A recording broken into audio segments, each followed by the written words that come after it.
वेद प्राचीन भारत के पवित्र साहित्य हैं, जो हिंदुओं के प्राचीनतम और आधारभूत धर्म ग्रंथ भी हैं। वेद विश्व के सबसे प्राचीन साहित्य भी हैं।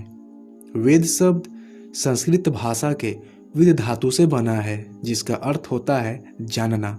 अतः वेद का शाब्दिक अर्थ है ज्ञान। इसी धातु से विदित यानी जाना हुआ, विद्या यानी ज्ञान, विद्वान यानी ज्ञानी जैसे शब्द आए हैं। वेदों को अपौरुषेय माना जाता है। अपौरुषेय का मतलब जिसे किसी पुरुष के द्वारा न किया जा सकता हो, अर्थात ईश्वरकृत।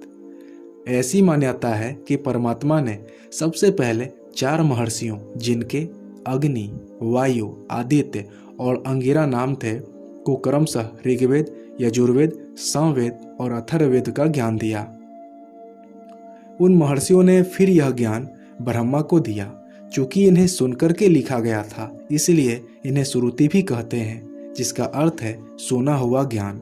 एक ग्रंथ के अनुसार ब्रह्मा जी के 4 मुखों से वेदों की उत्पत्ति हुई।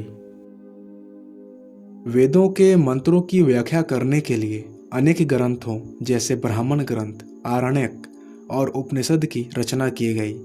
इनमें प्रयुक्त भाषा वैदिक संस्कृत कहलाती है, जो लौकिक संस्कृत से कुछ अलग है। वेदों को समझना प्राचीन काल से ही पहले भारतीय और बाद में संपूर्ण विश्व भर में एक वार्ता का विषय रहा है। इसको पढ़ाने के लिए 6 अंगों शिक्षा, कल्प, निरुक्त, व्याकरण, छंद और ज्योतिष के अध्ययन और उपांगों, जिनमें 6 शास्त्र पूर्व मीमांसा, वैशेषिक, न्याय, योग, सांख्य और वेदांत व 10 उपनिषद, ईशावास्य, केन, कठ, प्रश्न, मुंडक, मांडुक्य, ऐतरेय, तैत्तिरेय, छांदोग्य और बृहदारण्यक आते हैं। प्राचीन समय में इनको पढ़ने के बाद वेदों को पढ़ा जाता था। वेद हमें ब्रह्मांड के अनोखे, अलौकिक व ब्रह्मांड के अनंत राज बताते हैं, जो साधारण समझ से परे है।